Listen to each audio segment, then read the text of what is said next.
Timnas Indonesia jadi satu-satunya wakil ASEAN di semifinal Piala Asia U23 2024. Timnas Indonesia U23 dipastikan menjadi satu-satunya wakil ASEAN alias Asia Tenggara di babak semifinal Piala Asia U23 2024.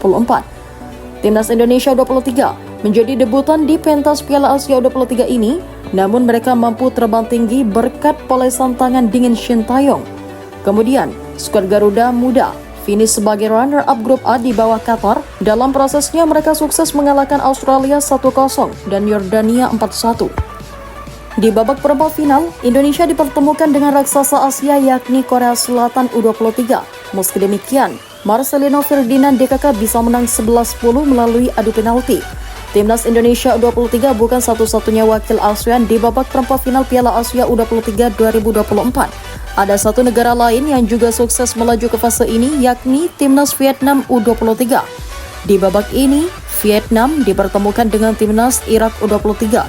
Keduanya berduel di Al Janoub Stadium pada Sabtu 27 April 2024 dini hari waktu Indonesia Barat. Kemudian, duel ini berlangsung sengit dan alot. Vietnam bermain agresif tapi mereka kesulitan menciptakan peluang di pertahanan Irak. Justru serangan Irak tampak lebih berbahaya, tapi lini serang mereka juga kurang greget. Tapi pada akhirnya mereka bisa menang 1-0 berkat gol sematawayang Ali Jasim dari titik penalti. Dengan demikian, Vietnam gagal menyusul Indonesia U23 di babak semifinal Piala Asia U23 2024. Turnamen Piala Asia U23 2024 ini diikuti oleh 4 wakil ASEAN. Selain Timnas Indonesia U23 dan Vietnam U23, ada Malaysia U23 dan Thailand U23. Malaysia U23 jadi wakil terburuk ASEAN di kompetisi ini. Mereka gagal lolos dari fase grup dan terdampar di dasar klasemen grup D tanpa meraih poin sekalipun, alias kalah melulu dari 3 pertandingan. Sementara itu, Thailand U23 awalnya tampak tampil menjanjikan, tapi pada akhirnya mereka juga gagal lolos dari fase grup. Thailand menjadi juru kunci klasemen grup C, bedanya dengan Malaysia, mereka masih bisa memetik 3 poin. Media Vietnam nyinyir dan ramal Timnas Indonesia U23 bakal tumbang di semifinal Piala Asia U23 2024. Hal ini karena skuad Garuda Muda akan kehilangan salah satu pilar andalannya, yaitu Rafael Struijk. Seperti diketahui, Timnas Indonesia U23 memberikan kejutan luar biasa dengan mengalahkan raksasa Asia, Timnas Korea Selatan U23, di babak perempat final Piala Asia U23 2024. Bertanding di Abdullah bin Khalifa Stadium, Jumat 26 April 2024 dini hari waktu Indonesia Barat, Garuda Muda sukses menang secara dramatis lewat adu penalti dengan skor 11-0. Laga harus dilanjutkan ke babak adu penalti karena skor imbang 2-2 terus terjaga.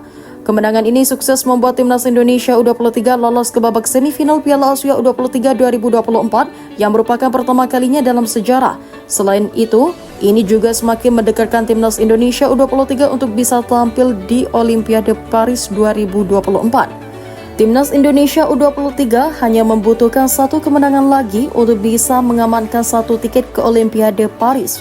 Namun, hal ini jelas akan mendapat rintangan berat mengingat lawan yang dihadapi anak asuh Shin Tae-yong yang di semifinal nanti adalah Uzbekistan. Selain itu, Timnas Indonesia U23 juga akan kehilangan salah satu pilar pentingnya, yakni Rafael Struijk. Penyerang andalan Indonesia itu dipastikan tidak akan bisa bermain sebab terkena akumulasi kartu kuning. Rafael Struijk terkena kartu kuning di laga menghadapi Yordania dan juga Korea Selatan. Hal inilah yang membuatnya mendapat larangan bermain sebanyak 1 laga. Di sisi lain, absennya Rafael Struijk membuat media asal Vietnam, Saha.vn, memprediksi Timnas Indonesia U23 akan kalah dengan skor telak di babak semifinal nanti. Sebab Saha menilai jika pemain Ado Den Hock itu memiliki peran penting pada permainan Indonesia. Menorehkan prestasi bersejarah, Indonesia U23 mengalami kekalahan telak di babak semifinal. Tulis Soha.vn dalam judul artikelnya. Kehilangan Struijk akan menjadi kerugian besar bagi Timnas Indonesia U23 di babak semifinal. Mereka akan bertemu pemenang pasangan Uzbekistan versus Arab Saudi. Siapapun lawan yang maju akan sangat sulit bagi Indonesia U23. Tulis Soha. Meski begitu, pelatih Shin Tae-yong yang tentu akan menyiapkan skema lain untuk Timnas Indonesia U23 bisa tampil maksimal di babak semifinal. Selain Rafael Struijk, Indonesia juga masih memiliki penyerang gaik seperti Ramadan Sananta maupun Hoki Caraka. Menarik untuk menyaksikan laga semifinal Timnas Indonesia U23 di Piala Asia U23 2024 menghadapi Uzbekistan.